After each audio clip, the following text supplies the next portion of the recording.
Вот уже 5 лет, как был принят закон об лечебно-трудовых профилакториях и направлении в них граждан. Тех граждан, которые страдают алкогольной и наркотической зависимости. Правозащитники, и в том числе и я, внимательно наблюдали, как этот закон работает. И за это время у нас накопилось много претензий к исполнению этого закона со стороны государственных органов и учреждений. Этот закон, он просто-напросто направлен на то, чтобы человека заставить излечиться от этих зависимостей. Но, как показывает практика общемировая, заставить человека вылечиться от алкоголизма и от наркомании практически невозможно. Это должно быть сугубо личное желание и желание сильное. Тогда человек избавится от этой зависимости. Кроме того, хотелось бы сказать о том, что принятая метода лечения, это трудотерапия, она также малоэффективна, потому что мы наблюдаем, и об этом сообщают люди, которые возвращаются из ЛТП, то, что там труд имеет признаки принуждения. То есть людей принуждают к труду, и это запрещено международными договорами, которые подписала Республика Беларусь.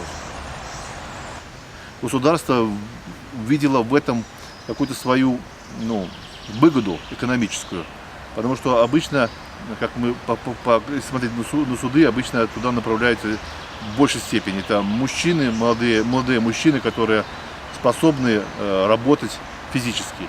И таких мужчин чаще всего направляют в эти лечебно-исправительные учреждения. То есть этих людей специально подбирают, чтобы они работали эффективно и чтобы эта работа была наиболее производительной. Так, люди уже старшего поколения, которые имеют заболевания физические и иные, которые не могут работать долго и эффективно на том же самом производстве, то этих людей обычно стараются не посылать в ЛТП. Дальше. Есть большая проблема в том, что общественность не может туда попасть, в стены ЛТП, не может посмотреть, как устроен быт, как устроено лечение людей, где они работают, сколько они получают. То есть это остается тайной для широкой общественности в стране. И в этом смысле мы можем предъявить претензии государству как виновнику организации такого недопущения средств массовой информации и правозащитников в стены лечебно-трудовых профилакториев. Также есть проблема в том, что мы не можем говорить, что ЛТП лечат. Все, кого мы опрашивали, кто там находился на лечении, и даже не один раз, которые там лечились, они говорят о том, что лечения практически нет. То есть врачи, наблюдают за их состоянием здоровья, но эффективного лечения именно от алкоголизма там отсутствует. Это по утверждению тех людей, которые там были и лечились в ЛТП. Дальше. Мы также не можем понять, есть ли злоупотребление со стороны администраций лечебно-трудовых профилакториев в использовании этих людей вне тех объектов, на которых они должны работать, работать.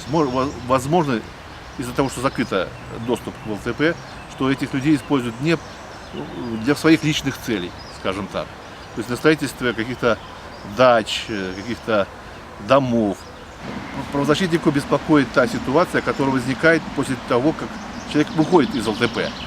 То есть наблюдается ли он у врачей, устраивается ли он на работу, попадает ли он в ту среду, которую он там постоянно выпивал, скажем так, или пил.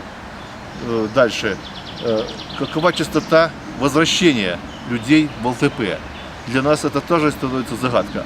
То есть открытой статистики об эффективности лечения людей в ЛТП у нас нет.